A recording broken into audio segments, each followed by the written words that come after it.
cette veille de Shabbat Shira, deux points qui me semblent intéressants.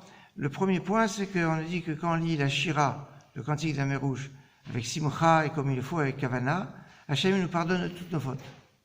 Alors c'est une capacité expiatrice, donc alors ça marche très bien parce que il y a hier c'était Tu B'Shvat.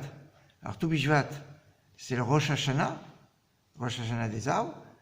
Donc Rosh Hashanah, qu'est-ce qu'on a après Rosh Hashanah? La Kippour. Kippour c'est quoi? C'est le pardon des fautes. Donc le pardon avec Shirat Hayam. Il y a un autre point qui peut être intéressant, c'est que on voit qu'on est proche de la nature. Alors à Tu B'Shvat, on consomme des fruits, c'est quelque chose de bien, de retour à, on va dire, à des produits naturels, et les fruits, c'est très bien.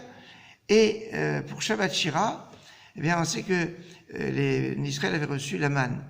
Et ce qui s'est passé, c'est que, mon cher Rabbeinu, la manne, un des points fondamentaux liés à la manne, c'était le Shabbat. Et alors que tous les jours, on avait une obligation de ne pas laisser de la manne du jour pour le lendemain, et il y en a qui ont laissé et ça a pourri.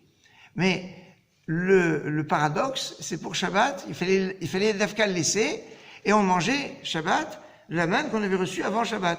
C'est pour ça qu'il y avait l'Echem Mishné, double part, veille de Shabbat, c'est ça les deux pains qu'on a le Shabbat, et qui va être le symbole de la bracha du Shabbat.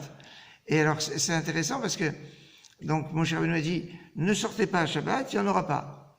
Évidemment, vous avez certains, dont on a déjà parlé, Dathan Aviram, qui ont mis expressément de la manne en dehors de leur tente vendredi soir, pour sortir samedi matin et dire ah, on est sorti et on a trouvé la manne. Ah, ce qu'a dit Moshe, c'était pas vrai.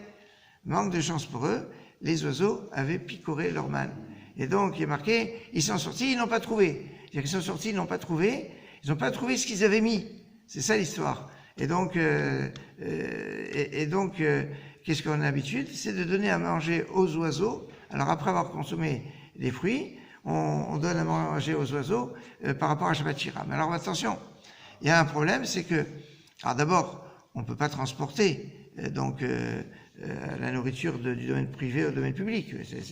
Alors, mais même si j'ai un jardin, de mettre à manger ou sur son balcon, de mettre à manger aux oiseaux, je n'ai pas le droit Shabbat. Pourquoi? Parce que Shabbat, je peux donner à manger à mes animaux, les miens. Mais je ne peux pas donner à manger à des animaux qui ne sont pas les miens, dont je n'ai pas l'obligation de nourrir. Hein, c'était la fameuse histoire des problèmes des canards pour Tachlir de Rosh Hashanah. C'est la même problématique. Donc, comme je ne peux pas leur donner, j'ai pas l'obligation de leur donner à manger, donc Shabbat, j'ai pas le droit de leur donner à manger. Alors, ce qu'on peut faire, c'est avant Shabbat, on peut mettre à manger pour les oiseaux, donc veille de Shabbat, donner à manger aux oiseaux. Maintenant, on a parlé de manger des fruits, donner à manger aux oiseaux, mais Shabbat Shira, c'est bien aussi de faire un plat spécial. Il y a toujours un lien avec la nourriture. Alors pourquoi? Alors d'abord parce que c'est Shabbat Shira, le chant va être lié peut-être avec le vin aussi, parce que le vin il permet des choses, donc c'est pour Shabbat Shira, c'est bien un petit vin sympathique, et d'un plat spécial qui sera en l'honneur de Shabbat Shira. Pourquoi? Parce que dans Shabbat Shira, on lit la paracha de la manne, et la paracha de la manne, c'est la nourriture spéciale qui est donc liée avec le Shabbat, liée avec la Emouna, liée avec la foi, et avec tous ces aspects.